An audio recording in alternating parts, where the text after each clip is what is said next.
Aromatic hydrocarbons. अच्छा, जो ये एरोमेटिक वर्ड है ये लिया है ग्रीक वर्ड एरोमा से, जिसका मतलब है फ्रैग्रेंट या प्लेजेंट स्मेल।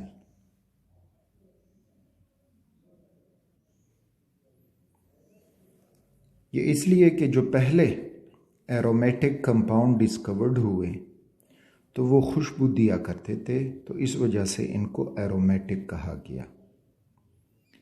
लेकिन अब जो है एरोमेटिक वर्ड बाकी है, हम कंपाउंड को एरोमेटिक कहेंगे या नहीं कहेंगे तो वो डिपेंड करेगा। नाउ डिपेंड्स अपॉन एक स्ट्रक्चरल बिहेवियर या स्ट्रक्चरल प्रॉपर्टीज और दूसरी केमिकल प्रॉपर्टीज।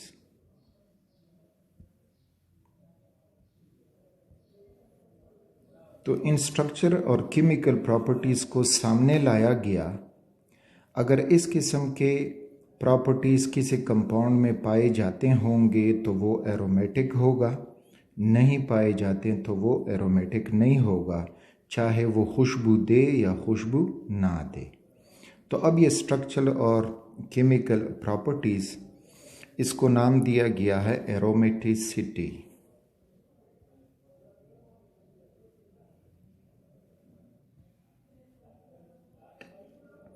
ये एरोमेटिसिटी एक शर्त उसमें जो लगाई गई है कि उस एरोमेटिक कंपाउंड को साइक्लिक एंड प्लेनर होना चाहिए। Cyclic and planar compound. Cyclic यानी वो जो एटम आपस में जुड़े हैं तो वो एक रिंग की शक्ल में हो, और रिंग जितने भी हैं वो एटम सारे एक ही प्लेन में मौजूद होंगे, तो फिर जाके वो एरोमेटिक कंपाउंड कहलाएगा। यानी फॉर एग्जांपल बेंजीन इनका प्राइम मेंबर है, और इसी बेंजीन से हम सारे समझ सकते हैं। तो बेंजीन में हमें कुछ यूं मिलेगा, ये बेंजीन के 6 कार्बन हैं, साइकिल फॉर्म में अरेंज हुए हैं, और हर कार्बन के साथ एक एक हाइड्रोजन इस तरह लगा दें। अब ये सारे एक ही प्लेन में होंगे, ऊपर नीचे नहीं होंगे।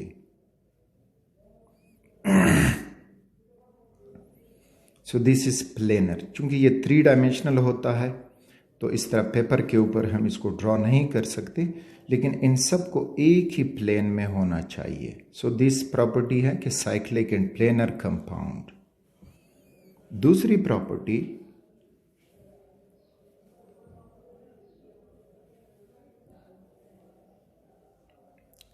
conjugated पाई इलेक्ट्रॉन्स, ये होने चाहिए उनमें। conjugated पाई इलेक्ट्रॉन्स या delocalized पाई इलेक्ट्रॉन्स, ये उनमें होंगे। delocalized पाई इलेक्ट्रॉन को आप इस तरह समझ सकते हो कि ये देखें, बेंजीन ड्रॉ किया हमने, डबल बॉन्ड, फिर सिंगल बॉन्ड, फिर डबल बॉन्ड, फिर सिंगल बॉन्ड, फिर डबल बॉन्ड, फिर सिंगल बॉन्ड। तो इसको कहते हैं कॉन्जुगेशन। अब एक और स्ट्रक्चर हम इसका ये ड्रा कर सकते हैं कि अब डबल बॉन्ड यहाँ पे होना चाहिए, यहाँ पे हो जाएगा, यहाँ पे हो जाएगा। तो again you are getting double bond single bond, double bond single bond, double bond single bond.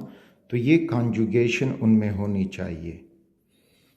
अच्छा, और इस कॉन्जुगेशन क्यों होती है कि ये डबल बॉन्ड शिफ्ट करता रहता है? This is because of delocalization of pi electron.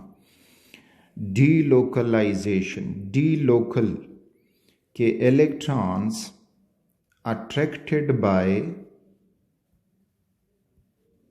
more than 2 nuclei, तो उसको हम कहेंगे डीलोकलाइज्ड इलेक्ट्रॉन।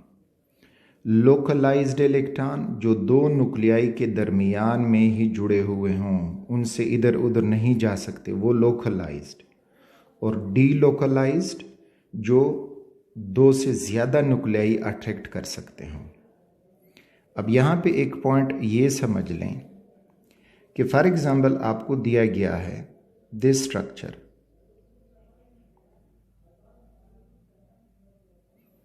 कि डबल बॉन्ड है फिर डबल बॉन्ड है, क्या ये एरोमेटिक होगा? नहीं, क्योंकि डबल बॉन्ड है फिर सिंगल बॉन्ड फिर डबल बॉन्ड, यहाँ तक तो ये रूल ओबे हो रहा है, लेकिन आगे फिर ओबे नहीं हो रहा, सिंगल सिंगल सिंगल, तो ये एरोमेटिक कंपाउंड नहीं होगा। इसी तरह से अगर ये दिया गया हो double bond and double bond, अब ये भी एरोमेटिक नहीं होगा, because double bond is followed by a double bond, ठीक, and then single followed by single bond followed by single bond. यहाँ पे डबल बॉन्ड सिंगल फिर डबल फिर सिंगल फिर डबल फिर सिंगल, तो ये अरेंजमेंट कंटिन्यूअस होनी चाहिए और साइक्लिक फॉर्म में होनी चाहिए, तब जाके एरोमेटिक कहलाएगा, वरना एरोमेटिक नहीं होगा। थर्ड,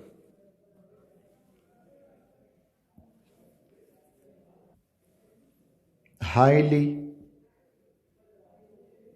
unsaturated,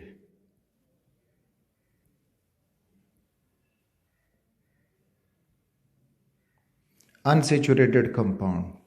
अनसेचुरेटेड कंपाउंड की पहली कोशिश ये होती है कि वो एडिशन रिएक्शन करके खुद को सेचुरेट कर दे। एडिशन रिएक्शंस टू सेचुरेशन, लेकिन जो एरोमेटिक होगा वो हाईली अनसेचुरेटेड होगा, but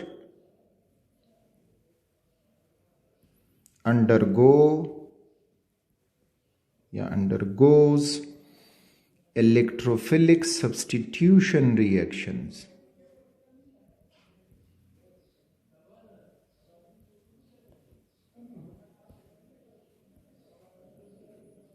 Reactions rather than addition reactions.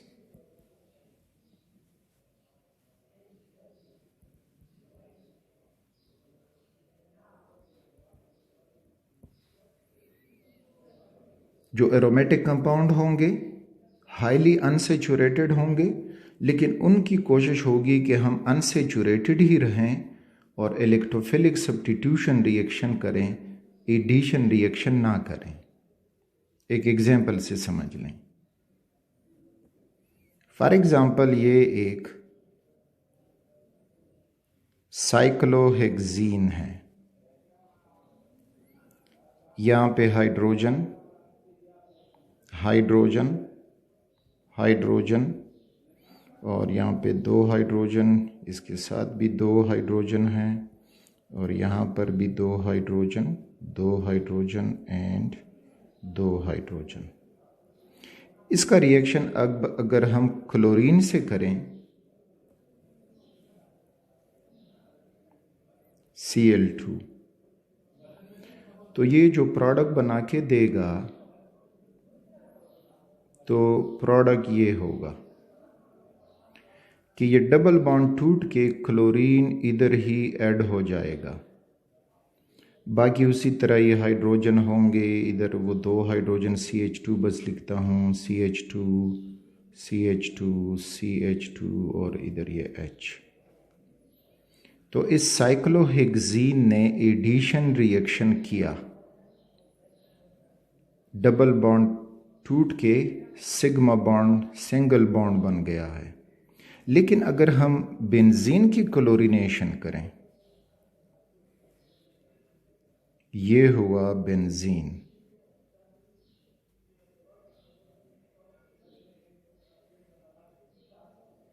अब अगर साइक्लोहेक्सीन के मुकाबले में इसको देखें, और ये AlCl3 की मौजूदगी में उसके मुकाबले में बेंजीन को देखें तो उसमें एक डबल बॉन्ड था, अनसेचुरेटेड था, और उसने एडिशन रिएक्शन कर दी। अब बेंजीन में इस स्ट्रक्चर के मुताबिक 3 डबल बॉन्ड हैं, यानी ये मज़ीद हाईली अनसेचुरेटेड हुआ। लेकिन अब ये जब रिएक्शन करेगा तो इलेक्ट्रोफिलिक सब्स्टिट्यूशन रिएक्शन कर जाएगा, अपने डबल बॉन्ड को तोड़ने नहीं देगा। और सब्स्टिट्यूशन कैसे हो जाएगी कि इधर का जो हाइड्रोजन है, सारे यहाँ पे हाइड्रोजन मौजूद हैं। आइडिया बनाएं, नेक्स्ट जो स्ट्रक्चर हम देखते जाएंगे तो आप बेंजीन के साथ मज़ीद फेमिलियर हो जाएंगे। अब यहाँ पे ये हुआ कि बेंजीन ने अपने इस हाइड्रोजन को निकाला और उसकी जगह क्लोरीन को एक्सेप्ट करके ले आया, और वो हाइड्रोजन और दूसरा क्लोरीन HCl बना के चले गए। तो यहाँ पे हाइड्रोजन अगेन, सारे हाइड्रोजन अपनी ही पोजीशंस पे मौजूद हैं। तो अब ये देखें, बेंजीन ने अपने डबल बॉन्ड को तोड़ने नहीं दिया, बल्कि बाहर जो सिग्मा बॉन्ड हाइड्रोजन था उसको सब्स्टिट्यूट किया बाय क्लोरीन। तो इस रिएक्शन को कहा जाता है इलेक्ट्रोफिलिक सब्स्टिट्यूशन रिएक्शन। क्यों? Chlorine as a electrophile attack करेगा, तो इस वजह से इलेक्ट्रोफिलिक सब्स्टिट्यूशन। तो जो एरोमेटिक कंपाउंड होंगे undergo substitution reaction rather than addition reactions. ये हुआ इनकी third character. Fourth, release low heat of hydrogenation, showing extra stability.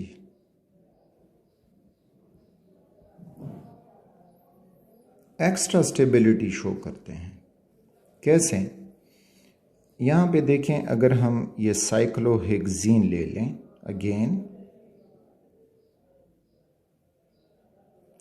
और इसका रिएक्शन हम हाइड्रोजन से करें ताकि ये सेचुरेट होके साइक्लोहेक्सेन बने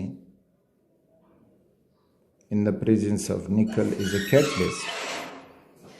तो यहाँ पे जो एक डबल बॉन्ड में हाइड्रोजन ऐड होगा तो जो हीट रिलीज होगा that will be -20 kilo joule per mole, यानी ये एक डबल बॉन्ड के लिए। अब अगर हम बेंजीन का आइडिया लें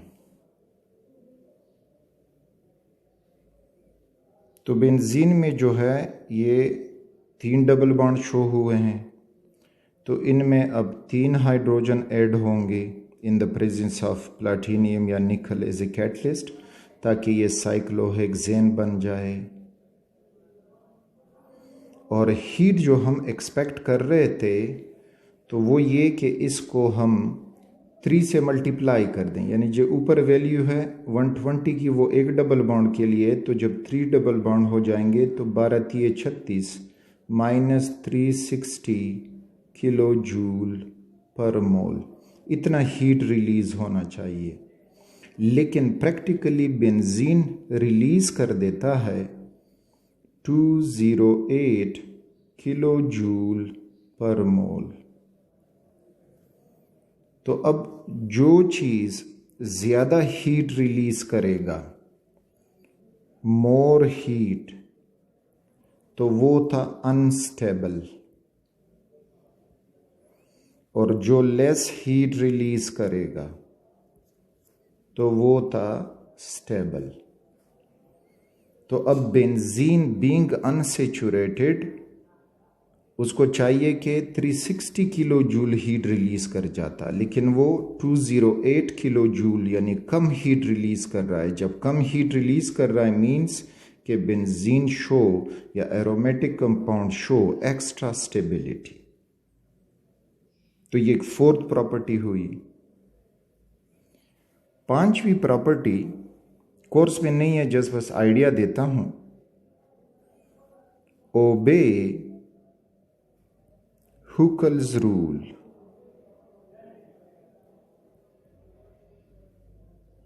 हुकल्स रूल जो है 4n + 2 पाई इलेक्ट्रॉन्स,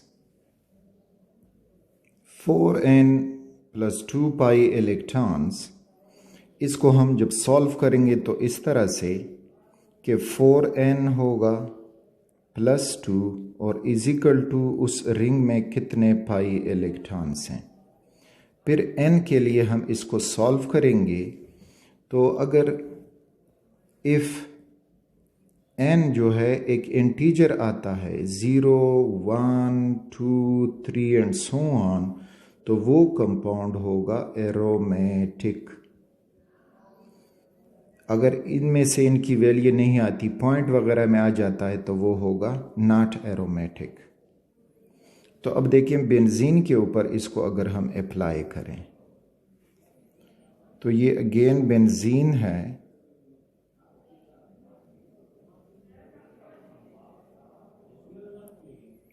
(4n + 2 = पाई इलेक्ट्रॉन। तो ये पाई बॉन्ड जो बने हैं दीज आर पाई इलेक्ट्रॉन्स। तो इधर 2 इलेक्ट्रॉन हैं, 3, 4, 5, 6, तो = 6 पाई इलेक्ट्रॉन्स। अब n को सॉल्व करते जाएं तो ये हो जाएगा 4n = 6 - 2, 4n = 4, 4 डिवाइड करें, 4 डिवाइड करें, यू गॉट दिस वन, तो n = 1, तो n की वैल्यू 1 आई, मीन्स के बेंजीन जो है वो एरोमेटिक है। तो इसी एक और एग्जांपल हम नेफ्थालीन का देखते हैं कि वो एरोमेटिक होगा कि एरोमेटिक नहीं होगा। तो नेफ्थालीन जो है वो 2 बेंजीन रिंग आपस में फ्यूज्ड हो जाएं तो वो नेफ्थालीन कहलाता है। These are those 2 rings of benzene fuse together. अब इसमें आप पाई इलेक्ट्रॉन लगा दें तो double bond, single bond, double bond, single bond, फिर यहाँ पे सिंगल बॉन्ड, डबल बॉन्ड और डबल बॉन्ड। तो ये वो कंजुगेशन हमने बनाई। अब इसमें हम ये 4n + 2 पाई हुकल रूल अप्लाई करते हैं। तो हुकल रूल जो है दैट इज़ 4n + 2 = अब पाई इलेक्ट्रॉन इसमें गिने तो इसमें जब आप पाई इलेक्ट्रॉन गिनोगे तो ये हो जाएगा 1, 2, 3, 4, 5, 6, 7, 8, 9 और 10। तो मीन्स के टोटल जो है उसमें 10 पाई इलेक्ट्रॉन्स हैं। अब n को सॉल्व करने के लिए 4n हो जाएगा = 10 - 2 हो जाएगा, 2 लेफ़्ट साइड पे चला और इस तरह से ये हो जाएगा 4n = 10 - 2 बिकम्स कितना 8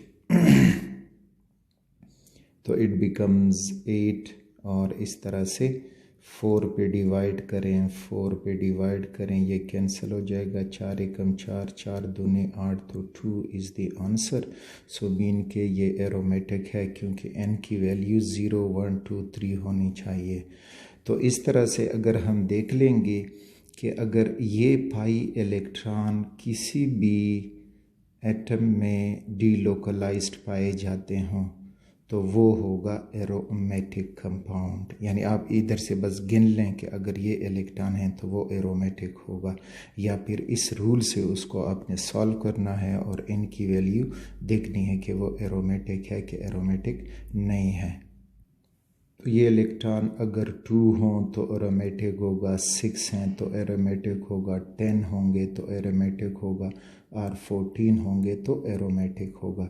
अब इनके अलावा कोई वैल्यू अब है तो वो नॉन एरोमेटिक होगा। फॉर एग्ज़ाम्पल एक नॉन एरोमेटिक को हम यहाँ पे देखते हैं।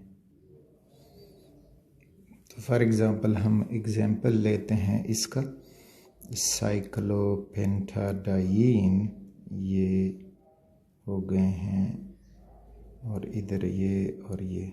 तो एक तो ये कि कंजुगेशन नहीं है, लेकिन अगर कंजुगेशन भी होता और फिर भी आंसर n का वो ना आए 1, 2, 3, 4 तो फिर ये नॉन एरोमेटिक होगा। तो फॉर एग्ज़ाम्पल इसमें अब हम जब कैलकुलेट करेंगे तो ये हो जाएगा 4n+2 is equal to pi electron.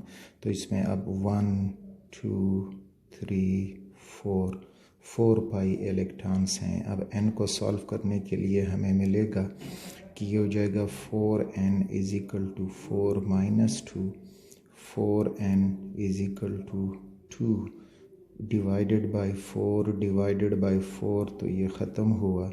तो n इज़ इक्वल टू, तो अब ये 2 जब 4 पे हम डिवाइड करेंगे तो 0.50 समथिंग ये आंसर आएगा। तो इस वजह से हमें ये एरोमेटिक नहीं होगा।